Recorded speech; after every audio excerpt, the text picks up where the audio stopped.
August 9th, 2022, NXT 2.0, NXT 1.5, really. They're rolling it back. Cracking open the glass, Triple H just working back that odometer just enough to get it to 1.5. But here we are. Me, Issa, Alfred's out tonight, previous commitment.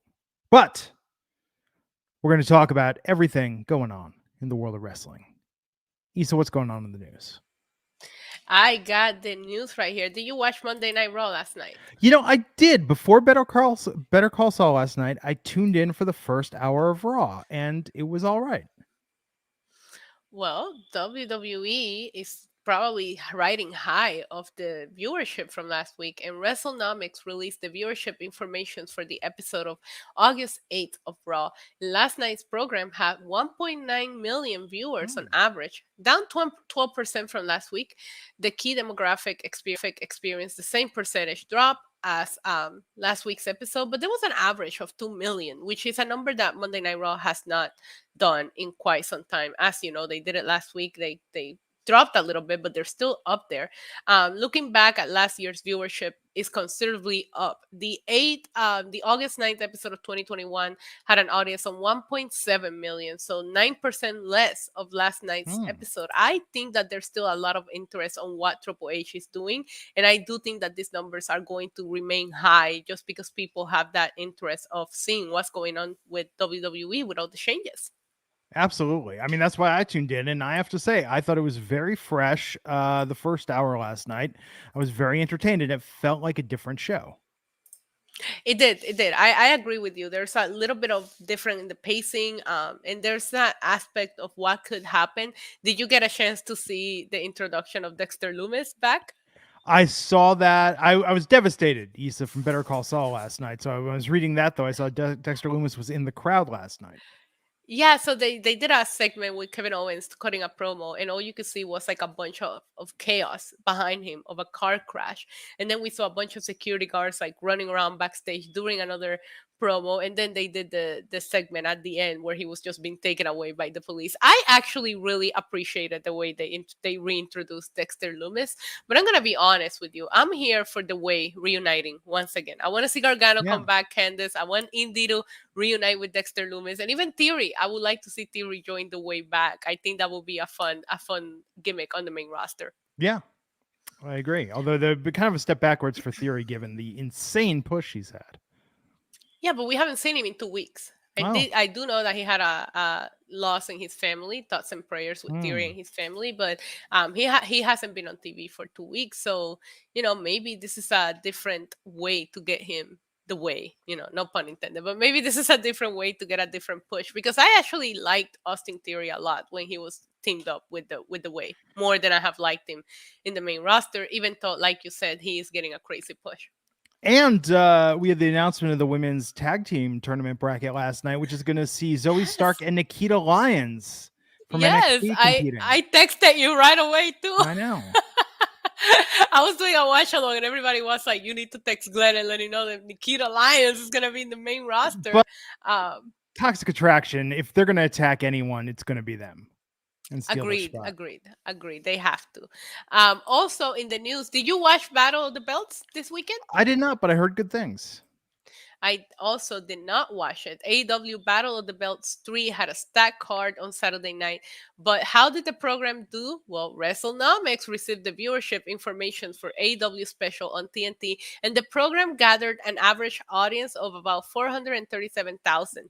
From a key demographic standpoint, they had about 157,000 in the 18 to 49 demographic. Rampage actually had higher numbers than Battle of the Belts. But I will say one thing. I didn't feel like they promoted Battle of the Belts as well as they have promoted other shows. But I didn't watch Rampage. I know that you guys watched it and it was live. I didn't watch Rampage, so I don't know how much they push Battle of the Belts on Rampage. I'm just talking about like the last 2 weeks of programming. I don't remember it being mentioned that much. Wasn't as heavy as you might think. But no, Friday night was a good night for wrestling. And hey, after Karrion Kross coming back on SmackDown, I think it's a good Friday. Business is... Oh, yeah, I missed the show. What do you guys think about that? Do you like that return? I think I like what it symbolizes more than anything. But yeah, I think, look, if Triple H has learned anything from the Wednesday Night Wars, it's that AEW always can coast on the element of surprise. And I think if WWE can do that now, that's going to, I mean, it's helping to pop the ratings. Mia Lee with the $4.99 super chat saying, y'all think any titles will change the heat wave? If so, which ones? And do you see Nikita and Zoe going far in the tournament? Also, Lash and Pretty Deadly. Yes, boy. We'll talk about that. Yes, boy. Yes, Lash, Legend, and Pretty Deadly, high point of tonight. But I think Nikita and Zoe are going to get sabotaged, ambushed by Toxic Attraction. Titles at Heat Wave. I don't know. I mean, maybe it's, but I don't know. Do you think Zoe Stark is the one to dethrone Mandy? Not if she's main roster bound.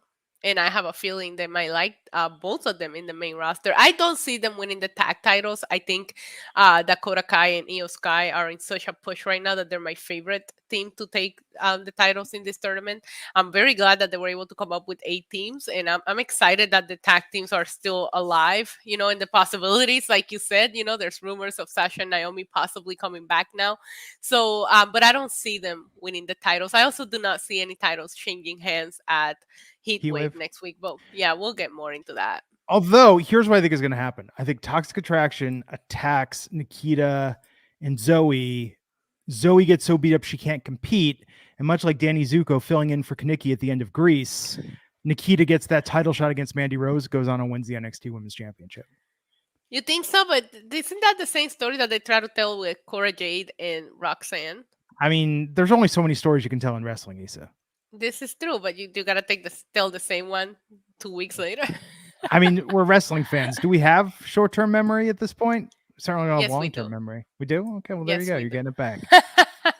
I had to explain to my wife when we saw Ezekiel on screen last night before Kevin Owens destroyed him. She was like, what's going on with this again? Why is Elias not looking like Elias? I was like, well, let me tell you. Because they just wrote out Ezekiel and now he's going to come back as Elias because they were always the same person. No, maybe he's going to come back as the third brother. Elrod. I have one more thing in the news for you, Glenn.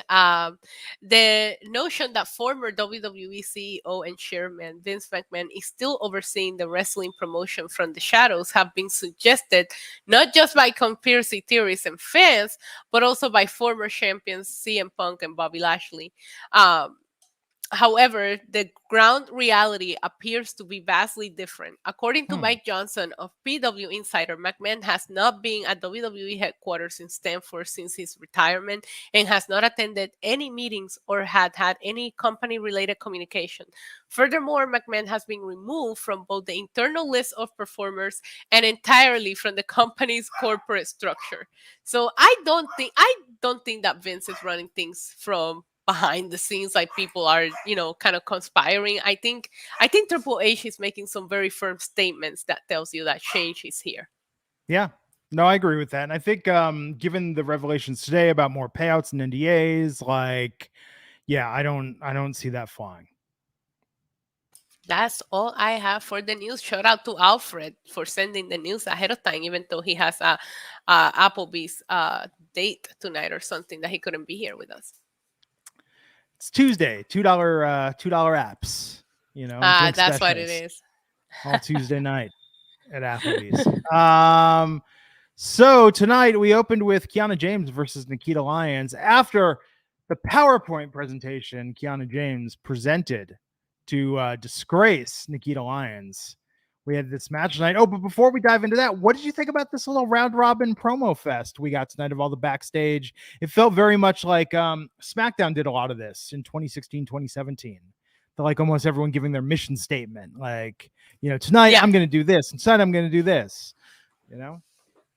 Yeah, I liked it. The problem is that because the show started that way and then there's a lot of the show that felt like filler, just a build up for Heat Wave. I just felt like there was way too much filler in tonight's episode. Yeah. And the opening match was good. It was nice to see Nikita get a win, but it wasn't like the hottest match. Then Kiana attacking her after with her handbag. Her office handbag. Get it right. Yes. That, I mean, you can keep the laptop in there. Yeah. It was Yeah, good. I like the match. I personally thought that we were going to see some showcase for Nikita and Zoe Starks, given the fact that we're about to see them in the main roster. I figured that we're gonna get wins tonight. So once I saw that we're gonna have individual matches tonight, I personally had a feeling that they were going to win, and it was just going to be kind of like a showcase before we see them on the main roster.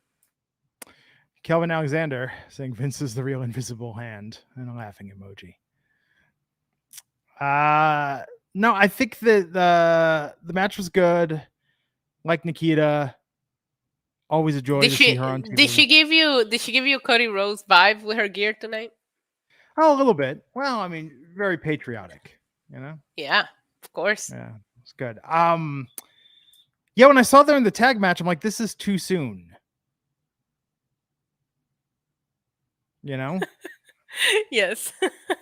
I mean, she needs to be NXT Women's Champion. And because I think on the main roster, there's only so much space to stand out. And in NXT, I think she could be dominant for quite some time. I don't know. I think SmackDown could use a couple of They could. standout performers. I think Raw is stacked right now with the return of Bailey, with Dakota Kai and Io Sky, but I think SmackDown could use some star power. Bless you. Pardon me. Thank you. So that was the opening match. After that, this sounded really good on paper. Wesley versus Trick Williams in a rounds match. This sounded like it sounded really good on paper, but in reality, this was just, it was what it was. I was entertained. I always give them respect and props when they try something different, and this was definitely different. I was very confused. That like they showed the rules, but then nothing made sense. Yeah. When they were wrestling, like nothing of the rules made any sense. I mean, it wasn't like a debacle like the blindfold match or anything, but it was still. It just Alright, didn't but flow the 6 rounds. I don't know. did you not pop a little bit when Trick Williams like knocked him the fuck out? That's good. It was good. It was good. I didn't appreciate that they had a whole round in commercial breaks. Yeah, and it should have been a 12 rounds match with John Cena there to referee and celebrate the anniversary of 12 rounds. Wow, Glenn.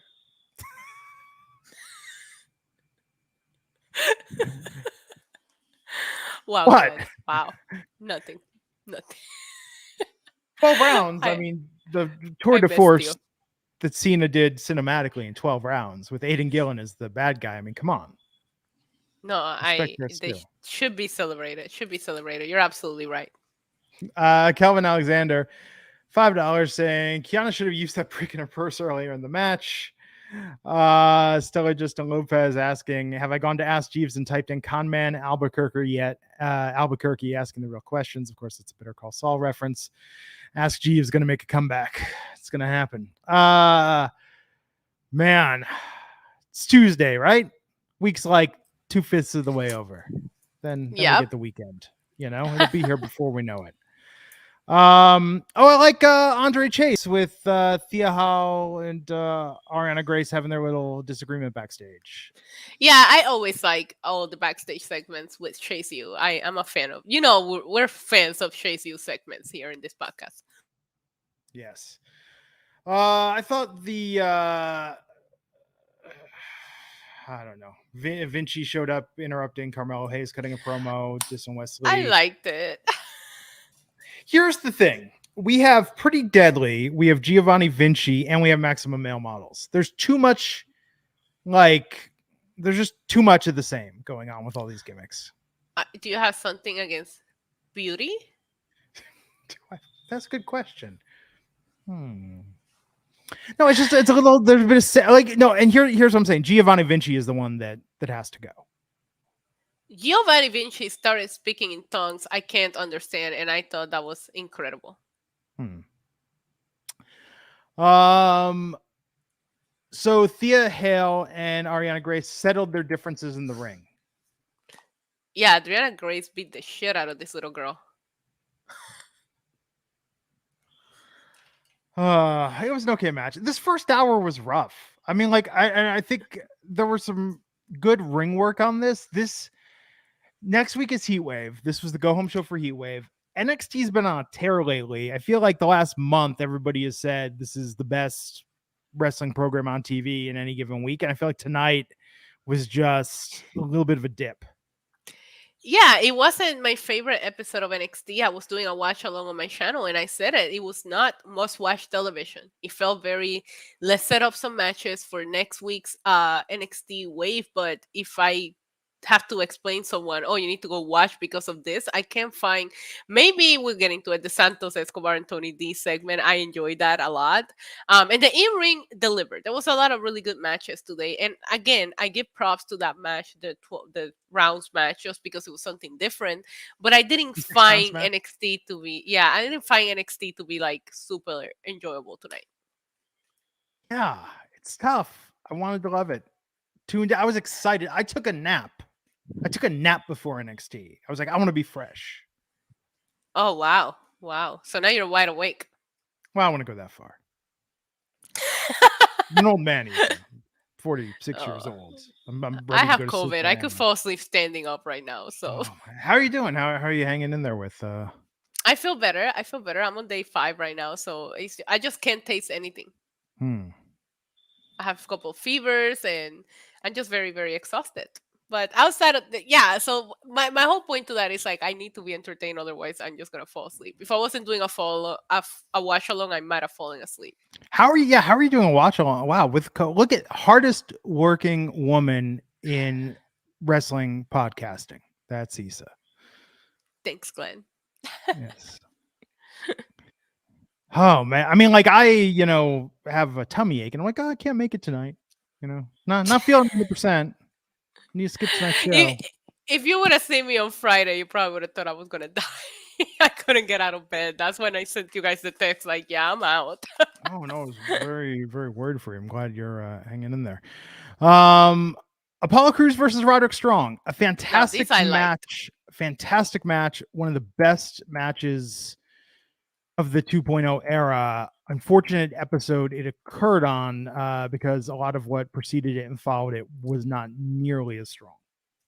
Right, and they put it in the middle of the show, which is okay. I love seeing the women open the show and close the show, but this felt like something that could have probably main evented because it was so good. I really enjoyed the chemistry between the two of them in the ring. I thought Apollo looked incredible. Excellent showcase for Apollo. I love Apollo's attitude in NXT of he's happy to be there and he's ready to take on anyone. He's not scared of anyone, but they're both excellent performers in the ring, but I wasn't expecting that kind of chemistry. Like I could have watched that match for the entire 2 hours of the show. Do you think Triple H killed the Apollo vigilante gimmick? I don't know, man. I was thinking about that. It's like I thought he was the champion of the streets. Like I love those video packages. Why would you get rid of that? I know. The streets need protecting, and Apollo is the one. At least the NXT parking lot. Yeah, seriously. Like that should be Apollo's gimmick. You should just have him going around the NXT parking lot just protecting people. Yes.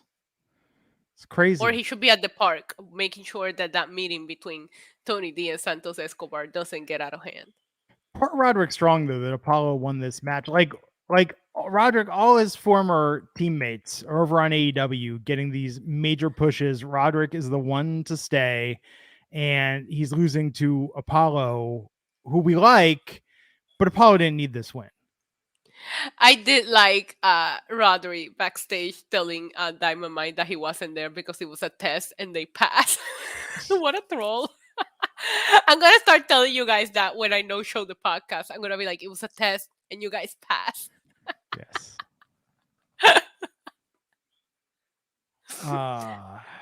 But Diamond Mine needs to break up. I don't understand.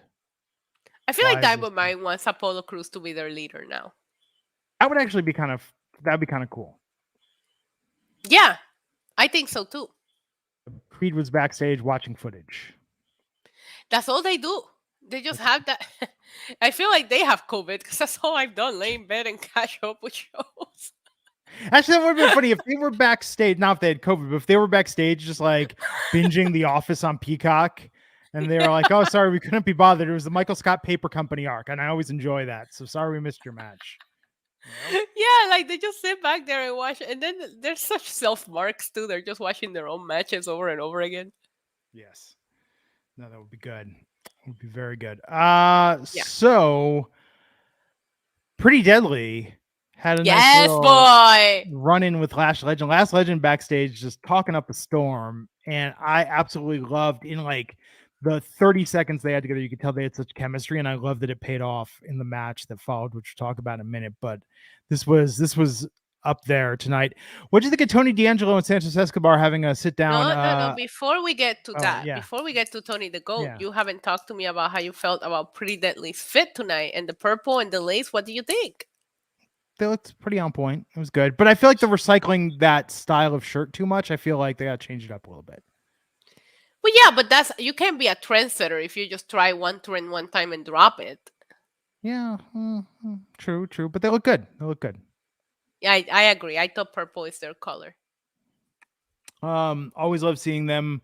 I mean, look, I think they're ready for the main roster, but NXT needs them because I mean, would you rather watch Creed in NXT? Would you rather watch who am I thinking of? I can't even think of their name because Pretty Deadly. Would you rather watch Brooks and Dunn? No, because Pretty Deadly is the most entertaining tag team in NXT. Yes, they are. Yes, they are. I agree with you. You're right. They need to stay in NXT.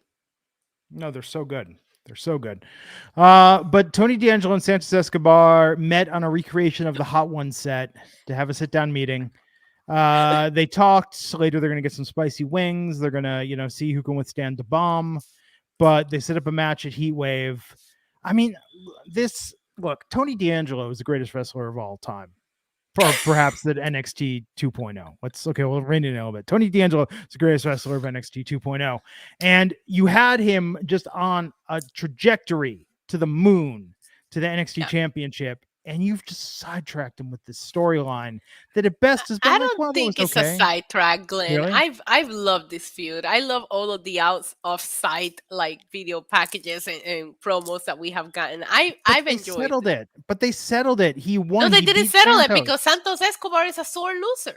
Yeah, you can't have the agreement and then like it's made it moot. It's all null and void.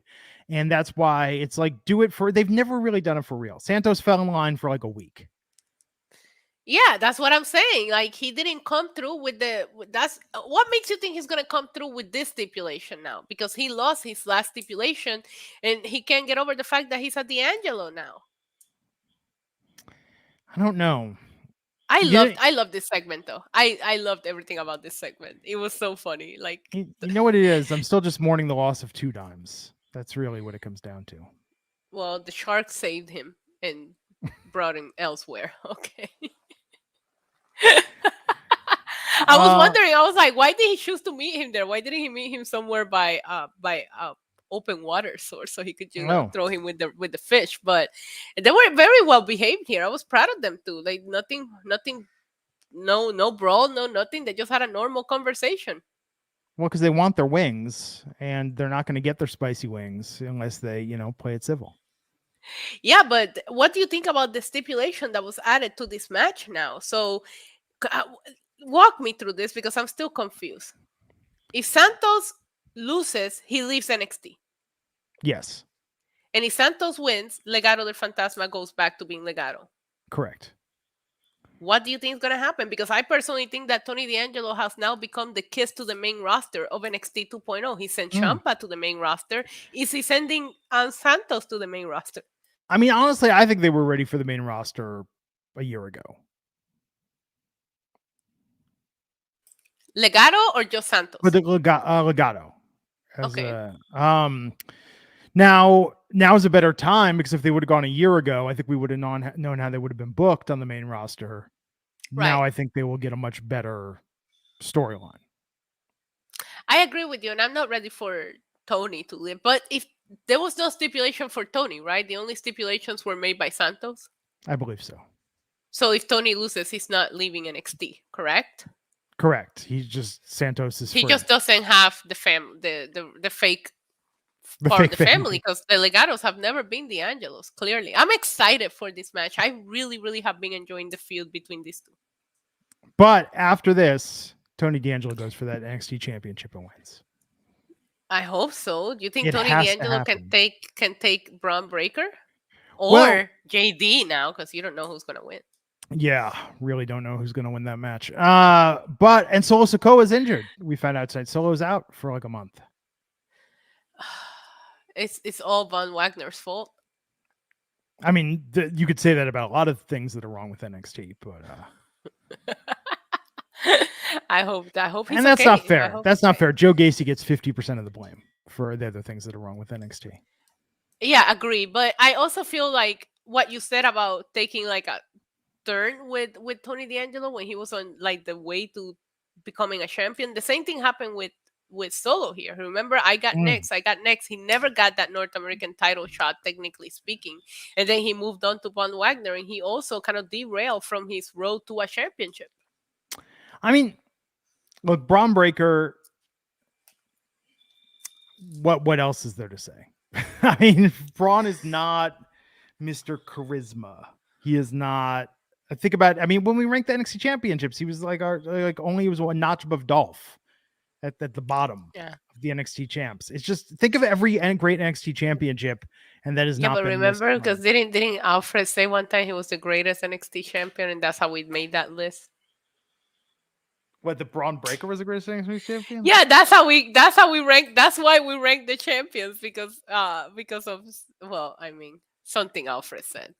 And he wasn't even in Alfred's top 10 when Alfred made that list. No, I think he made like 18 on Alfred's list or something. Oh man. So Pretty Deadly took on Idris Enofe and Malik Blade, but before that, Wendy Chu got Tiffany Stratton in a dark room and turned the lights off. Attacked her. Oh, this was so silly. You know who the real star of that segment was? Tiffany Stratton's caution tape that she must have put on her outfit to not have a wardrobe malfunction. Because when the lights came back on, nothing fell out of place, and I have major respect. I think she must have used Gorilla Glue or something for nothing to fall apart. Shout out to that. This is why you have a woman in the podcast, because I noticed those kind of things. Yes, it's true.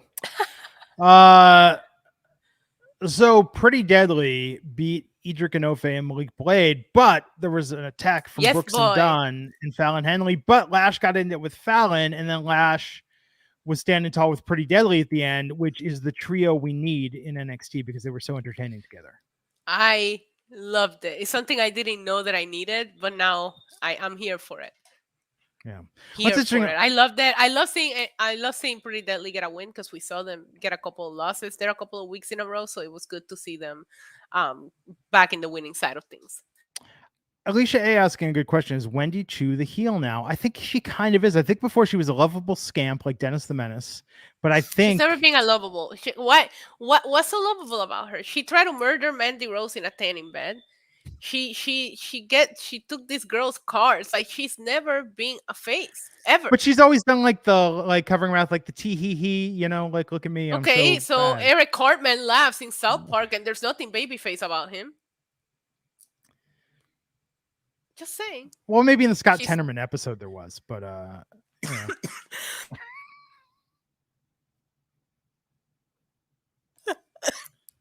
I'm sorry. I'm done. Don't make me laugh, please. I fall apart when you make me laugh. Oh, I need to watch that again. I love that episode. Wait, what's your favorite South Park episode of all time? Scott Tenorman Must Die is pretty good. I know it's not politically correct at all, not that any South Park is, but the episode I think of more than anything, and I think about this episode probably every time I place a Del Taco order, I think of the Jennifer Lopez episode. Yes! Oh, Ben, you are so perfect. Like, that's love top three. That's top three yeah. for me. That's top three. The Michael Jackson, I'm sorry, Mr. Jefferson episode. Come on. Oh my God. But no, Jennifer Lopez and Scott Tenorman are probably two of my top three. I'll give you my top three. It's the Jennifer Lopez episode, the Mr. Jefferson episode, and the Fish Sticks. Oh yeah. Kanye West. I had Come to on. show it to my wife. She had never seen that before, and I was just I like, "Yep." just had to show it in my well, I didn't show the episode, but I showed the music video of Kanye Yeah, jumping onto the ocean and becoming a fish on my stream because people didn't know what I was talking about. really. I was like, how can you never seen the Fish Sticks episode of South Park? Come on. I have to say, if you have not watched South Park in a while, I don't want to spoil the reveal, but in this last season, they did the most epic gaslighting I have ever seen of the South Park audience in this last season. What was the episode called? It just watch the new season. It's like the second or third Okay. episode in. It's so epic what they did. Amazing. The Jennifer Lopez episode, though, that's like So the good. best thing ever. Like it's so good. Did her and Ben break up again, or the tabloids just making things up? Because I They saw got that married, headline. no? Yeah, but I saw a headline saying they're already like splitting. But what happened to the Google recommendation feed? Because now I used to get recommendations from reputable sites of things that were interesting, and now it's just recommending like, if you could spot the difference in this photo, you're a genius. And it's like, what the F, Google? Like, this is just like try, Google is becoming like the wrestling dirt sheets, man. It is. Oh, it's so bad. I installed an RSS reader, which talk about old school, because occasionally I like to look at Crazy Days and Nights for all my super crazy gossip. And their website is so poorly designed. I had to install an RSS feeder so I could like read that cleanly. But yes, I miss the days. I mean, Wrestling Inc., of course, my go-to, like practically my homepage at this point. But I miss the days of having like a lot of different websites. Now I feel like you just go to Reddit and you get the majority of your More, news. yeah, but you also get more than what you need. That is, well, depending on what subreddit you go to, I guess. But anyhow, what were we even talking about? Well, South Park. We were talking about South Park, but Pretty Deadly back on the winning side of things, which made me very happy because we saw them take a couple of L's, and I wasn't happy about that. Oh, what was up with this tonight? Cameron Grimes is like, I'm going home, and Joe Gacy's like, yeah, to who?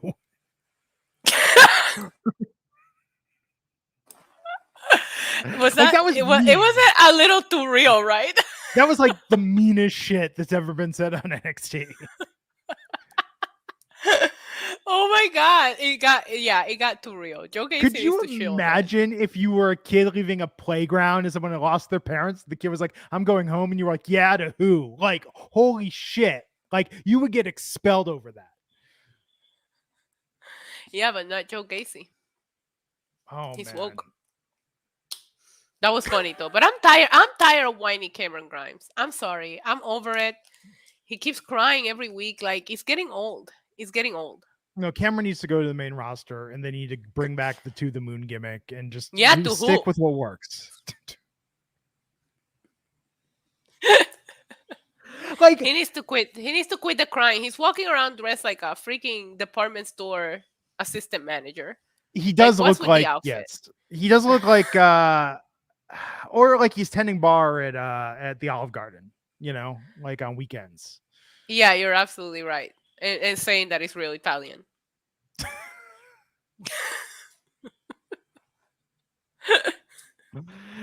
Times Square. We've been every New York trip, because we stay right near in the Broadway district. Every trip, we make at least one trip to the Olive Garden in Times Square. I try to avoid it for all the years I lived in New York, and then my mom came to visit me, and that's where she wanted me to take her. And I'm like, are you kidding me, Mom? Olive Garden in Times Square. Fine, I'll take you. I took her to the Olive Garden in Times Square, but I was like, if we're in New York City and that's where you want me to take you? No, you know what it does have a great view. It does have a great view. When you get out, like we got out of Beetlejuice, on Broadway at 11 o'clock at night, and it was like, oh, we don't want to get in a lift and go to Brooklyn or someplace else. Like, we just want to just eat something on the way back to the hotel and unwind. Like, that's what it's there for. What vegan choices do you go for in Olive Garden? Olive Garden, it's just always pasta with marinara, and the breadsticks are vegan as is. So it's really just like salad, no cheese, Italian dressing, right? Breadsticks, marinara dipping sauce, and then just like whatever pasta with marinara. And it's bland as hell, but when it's cold and you're hungry and you're just going to go sleep so you can wake up the next morning and get like good food, right. It works. What I Okay. love in Times Square is Mao's, Maoz, the Yes. falafel place. That place is the bomb, but they close early. They're supposed to be open at midnight, but frequently we'd show up there at like 10 and they were shut down already. It was very annoying. Yeah. It's a good Yeah. place. Yeah, it's the best falafel. Anyhow, let's talk about this promo on NXT. Did you know that JC Jane and Gigi Dolan love rock and roll music? No, I did not know. And And Gigi Dolan I didn't plays need by to her own know. rules. Gigi plays by her own rules. You know, you could be playing chess with her, and she's like, "Booyah, motherfucker! I'm playing Battleship now," because she just plays by her own rules. You know. What was this? I mean, I get it. You're trying to keep Don't know. Toxic Attraction relevant, but it felt like the music festival video package that we saw from um, Katana and Kaden that kind of like just went away. Like they should be friends then, right? Shouldn't they go to music festivals together and talk about rock and roll? This was like, did they just have this sitting around? I'm telling you though, I think Friday night on SmackDown or maybe Monday night on Raw, you're gonna have Zoe and Nikita ready to compete. Probably Monday because it hasn't. Friday's match was already announced, but Monday you're probably gonna have them ready to compete. You're gonna have Toxic Attraction debut on Raw, and then Tuesday, who knows what's gonna happen on Heatwave? But maybe they'll use Okay, this to build the angle for Heatwave more. okay. While I agree with you, what does the rock and roll music have to do with any of this? They love rock and roll, much like Joan Jett. What rock and roll song do you think they listen to cry over losing their tag team titles? Well, I mean, it was interesting that they had like the Guns N' Roses album. They picked like the most generic rock and roll albums. Right. Like somebody that doesn't know anything about rock will pick up. Yeah. Yeah, there was no like Pantera Cowboys from Hell. It was just like, no, Guns N' Roses Appetite for Destruction, rock and roll. Like, okay. I was really into Appetite for Destruction. You know, I rode my bike when Use Your Illusion 1 and 2 came out in 1990, 91. I rode my bike at midnight to the record store to buy those at midnight. So I get it. I like Guns N' Roses. Aw, I love I that. understand. My first job was at a Sam Goody, which was a record Hmm. music store, and I remember those shifts that we had to do at midnight for album releases. Those were my favorites. Oh yeah, no, it was great. It's absolutely Yeah. great. And then it was weird, like, okay, I'm gonna ride home now and I'll listen to these. You know, and I think I made it maybe to November Rain, which is kind of deep in Use Your Illusion 1. I made it maybe November Rain. I was like, I need to get some rest. I'm not gonna be able to listen to both these tonight.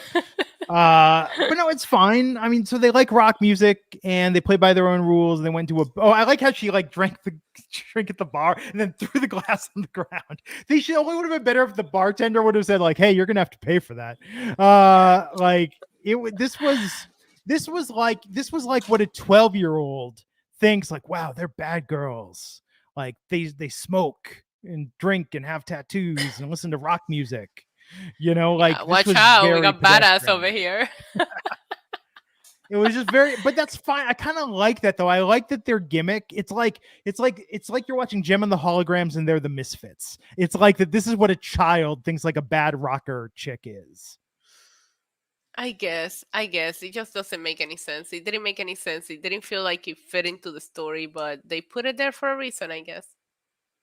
Did you watch Gem and the Holograms? Or you're a little too young for that. I don't think so. So her name was Jerica, and she had a computer named Synergy, and she could transform into Gem, and her band was the Holograms. And they sang music, and there was music in every episode. And their nemesis were the Misfits, which was like a bad girl rock group, which looked exactly like Toxic Attraction. Sounds familiar. Yes. But it's not something that I remember. You know, yes. Not to be confused with Kid Video, where they were a rock band that got trapped in the flip side. I remember that. And they had to fight the evil copycats that were literally cats. Right. But they had a music video at the end of every episode. So yes, Toxic, but you know what? I think Toxic Attraction is silly, but it works. Like they're not dropping burns like Joe Gacy with like, oh, I'm going home to who? Like, no, they keep getting burnt literally in tanning beds and stuff. It's silly, but it works. Whereas with Joe Gacy, I mean, I'm not thinking about it. I'm like, that's like the meanest thing that's ever been said in professional wrestling. No, Okay, it's up there. I mean, certainly meanest in NXT. I will say 2.0 era. Yes. Yeah.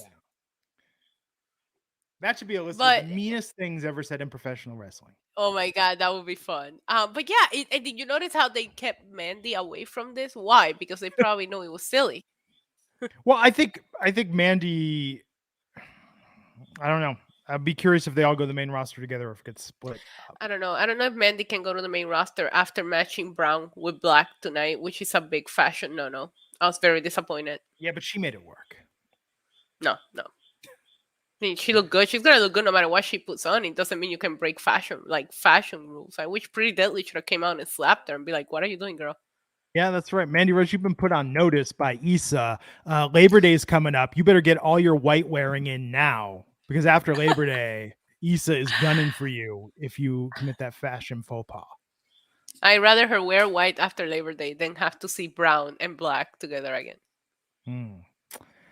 Grayson Waller interrupted Cruz backstage, so we could see where that's going next. But let's talk about Cora Jade versus Zoe Stark with Mandy Rose on commentary tonight. What did you think of Mandy Rose saying, I've like mentored Cora Jade, I gave her my hand-me-downs. I thought I actually enjoyed Mandy Rose on commentary. I don't know who made a reference and she was like, wow, you done your research. Good job. She was so snobby on commentary and I actually really, really appreciated it. She stayed in character. That was good. And this was a good match.